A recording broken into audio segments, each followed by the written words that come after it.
স্পোর্টসকে নিয়ে আমাদের আগামী দিনের অনেক বড় চিন্তা আছে, এই জন্য আপনাদের সাথে এখানে বসেছি। ক্রিকেটে তামিমদের মাধ্যমে প্রচুর বাংলাদেশের পরিচিতি ঘটেছে, ওদের নিজেরও পরিচিতি ঘটেছে। So it is a soft power. Cricket, football, যত গেমস আছে, যে আমাদের মেয়েটা যে গোল্ড মেডেল পেয়েছে একটু আগে যে বক্তব্য রাখলো, এগুলো হচ্ছে সফট পাওয়ার। এগুলোর মাধ্যমে দেশের একটা পরিচিতি ঘটে এবং দেশের স্পোর্টসম্যান উইমেনদের একটা পরিচিতি ঘটে। সো স্পোর্টসকে নিয়ে আমাদের আগামী দিনের অনেক বড় চিন্তা আছে, এই জন্য আপনাদের সাথে এখানে বসেছি। স্পোর্টস নিয়ে আগামীতে আমরা যদি নির্বাচিত হই, সরকারে যেতে পারি, আমাদের স্পোর্টস নিয়ে অনেক বড় প্ল্যান আছে। তারেক সাহেব যে বলে না, I have a plan, we have a plan.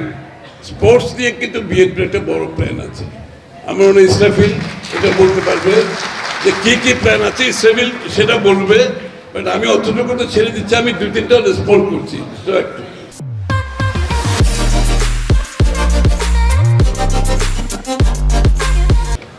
এটা যে মাঠের ব্যাপারে যে বলা হয়েছে, মাঠ আমাদের কিন্তু চট্টগ্রাম মহানগরীতে আপনারা রাইটলি বলেছেন, মাঠের অভাবে আমাদের ক্রীড়া বলেন, আপনার স্পোর্টসের চর্চাটা সীমিত হয়ে গেছে। আমি একটা সুখবর দিই আজকে। ইতিমধ্যে আমি মেয়রের সাথে কথা বলেছি, চট্টগ্রামের মেয়রের সাথে। 41টা ওয়ার্ডে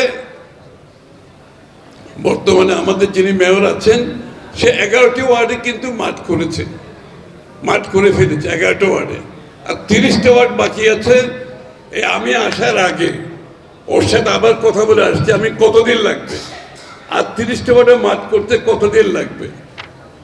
আমার মনে হয় খুব কম সময়ের মধ্যে আপনারা বাকি 30টা ওয়ার্ডে মাঠ পেয়ে যাবেন ইনশাআল্লাহ।